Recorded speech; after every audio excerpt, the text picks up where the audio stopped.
बहुत बहुत शुक्रिया AB brothers, thank you so much.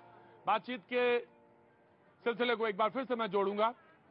Arshdeep से कैच छूट गया, कोई बात नहीं, खेल है, छूट सकता है, ये कोई मुद्दा नहीं है, गुनाह नहीं है। ना ना ना ना ना ना, मैं इसको, ये पॉलिटिकल डिबेट का हिस्सा नहीं है। बिल्कुल गलत बात, बिल्कुल गलत। जो गलत है, जो गलत है वो गलत है, वो डिबेट का हिस्सा नहीं है। नहीं अर्शदीप, बिल्कुल नहीं, छोड़िए। विराट कोहली से छूटे या किसी से छूटे, वो गेम का हिस्सा है। और गेल, हाँ तो मैं कह रहा हूं ना, आप भी मुद्दे में सॉल्व ना हुई, बस खत्म हो गई बात जी। लेकिन मैं जिस मुद्दे पे बात करना चाह रहा हूं, मैं उसी मुद्दे पे लौटूंगा। आज मैंने डिबेट पे जितने पैनलिस्ट हैं वो पूरा बोल भी नहीं पाए हैं। मैं ये जानना चाहता हूं सर, मैं आपसे, कि पंजाब में तनख्वाहें नहीं बढ़ी अभी तक, हो गया इंतजाम? 6 तारीख हो गई, हाँ सर, बढ़ गई कि नहीं बढ़ गई? बिल्कुल बन जाएगी, आप टेंशन मत लीजिए तनख्वाह की। लेकिन अभी मैं नहीं टेंशन नहीं ले रहा हूं, मैंने तो टेंशन कुछ और बात की है। बताइए बताइए। मैं टेंशन ये है कि हो गया कि नहीं बच गया। नहीं, तनख्वाह तो बन जाएगी, लेकिन अभी जो आपके चैनल पर चल रही है इतनी देर से डिबेट, हाँ। यही 75 साल से जो भारत पाकिस्तान में और सांप्रदायिक चीजों में भाजपा और कांग्रेस ने देश को उलझा के रखा है। इसी वजह से आज देश विकसित नहीं हो पाया, इस देश से विकसित नहीं हो पाया।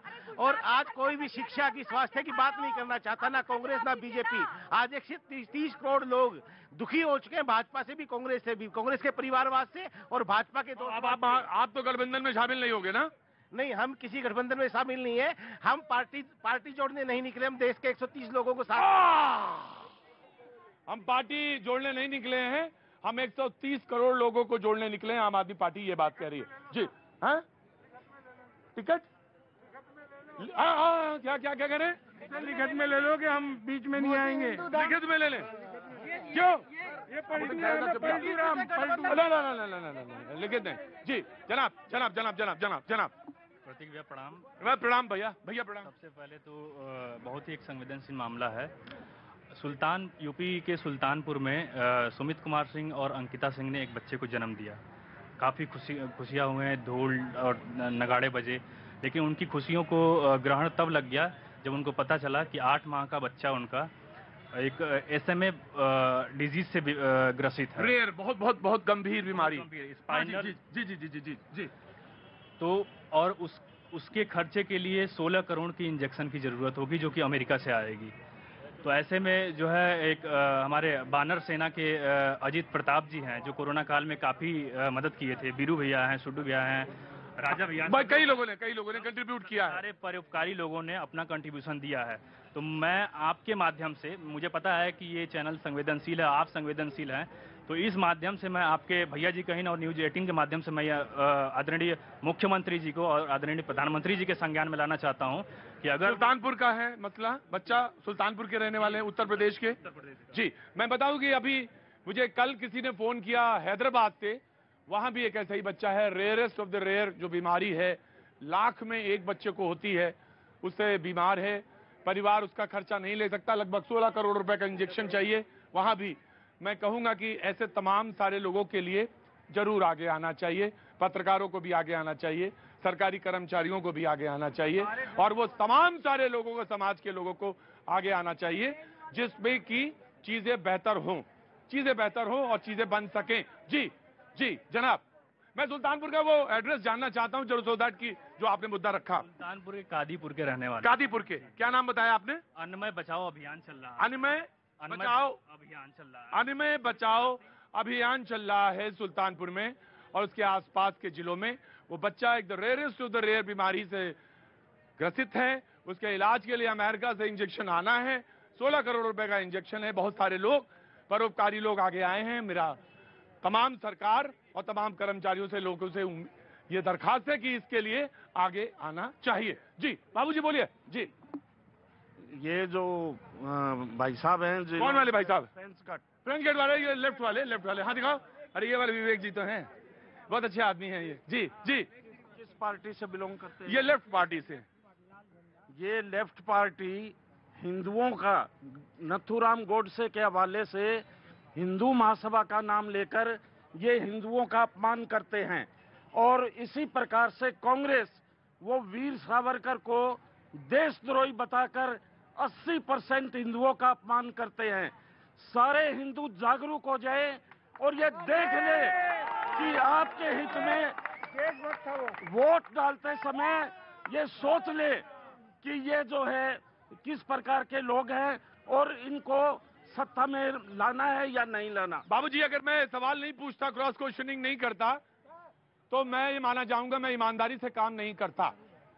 वीर सावरकर के बारे में मेरा कोई सवाल नहीं है, क्योंकि मैंने कहा कि अगर यहाँ पे पैनल में मौजूद, मैं अक्सर कहता हूं कोई सेलुलर जेल में उसमें नहीं गया, उसने वो सेलुलर जेल नहीं देखी, तो उनके बारे में क्रॉस क्वेश्चन या सवाल पूछने का किसी को हक नहीं है।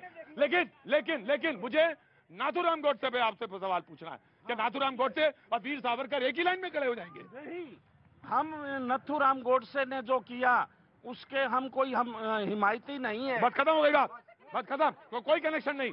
नो, जी जी, देखिए, भारत को जोड़ना है, भारत को जोड़ना है, इसीलिए राहुल भी निकले हैं, क्योंकि भारत को जोड़ना जरूरी है। आपने एक उदाहरण देख लिया, हम हिंदू, हम मुसलमान, हम सिख, हम ईसाई, इस शो के माध्यम से अपील है, इंडियन इंडियन, एक वर्ड इंडियन, अलग अलग जातियों में नहीं। इनने बोला कि देश को हिंदू, मुसलमान और वगैरह वगैरह किन चीजों में बांटा जा रहा है। ये बांटना चाहते हैं मजदूरों में, ये बांटना चाहते हैं किसानों में, ये बांटना चाहते हैं बाकी जो भी काम करने वाले हैं महिलाओं में, ये बांटना चाहते हैं एलजीबीटी में। या देश को तोड़ने का तरीका ये बताएंगे। ये मैं बता दूं आपको, भारत किसानों से बनता है, भारत उद्योगपतियों से नहीं बनता, भारत मजदूरों से बनता है, भारत उद्योगपतियों से नहीं बनता।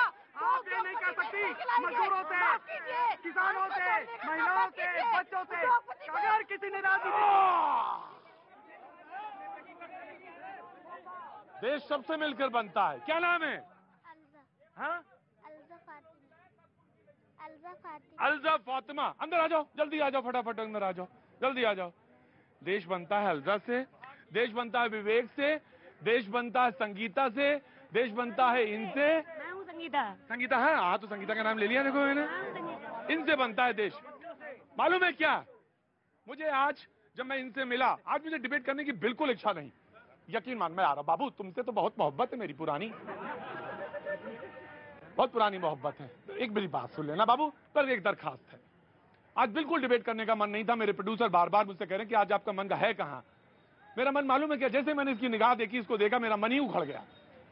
मैंने इससे बात करनी शुरू करी, इसकी ब्रेक में मैंने बात भी करा दी इसकी, और जब ये ब्रेक से इधर आने लगी तो उसने एक डब्बा निकाल के कहा कि मैं तो ये जो क्लिप है ना, ये बेचने आती हूं। मुझे प्रेमचंद की वो कहानी ईदगाह याद आ गई, क्लिप बेचने आती है। दिखाओ जरा डब्बा, आज कितने भर के क्लिप बेचे हैं? एक भी क्लिप नहीं बिका। ये है फुटपाथ, और ये है फुटपाथ का दर्द, ये है डिबेट, ये है सरकारी कर्मचारी, ये है गोदी मीडिया, ये है मीडिया, ये है तंबू, ये है कनात, ये है झंडा। चलो लाओ, दो, क्या नहीं ज्यादा है क्या तुम्हारे पास? एक दो खरीद लो आके इनसे। अफसर नहीं बनेंगे। मलिक साहब रुको, मेरी बात रुको, चौधरी साहब रुको। सवाल ये है, मालूम है, ये है असल समस्या, ये है जड़ यहां खड़ी है। और डिबेट में मेरा मन कैसे लग जाता बताओ। उसने कहा कि 7 साल का बेटा है। कितने साल का बेटा है? 7 साल का। 7 साल का बेटा है। शाम को जाएंगे घर तो माँ पूछेगी, बेटा पूछेगा कि क्या कमा के लाए, क्या बेच के लाए, तो जवाब क्या देगी माँ? क्योंकि बिका तो है ही नहीं कुछ। आज तो माँ डिबेट पे खड़ी हो गई। जाओ, जितने लोग हैं सब खरीदेंगे, जाओ बेचो, यहीं शुरू हो जाओ बेचना एक तरफ लाइन से, और डिबेट चलती रहेगी, डिबेट चलती रहेगी।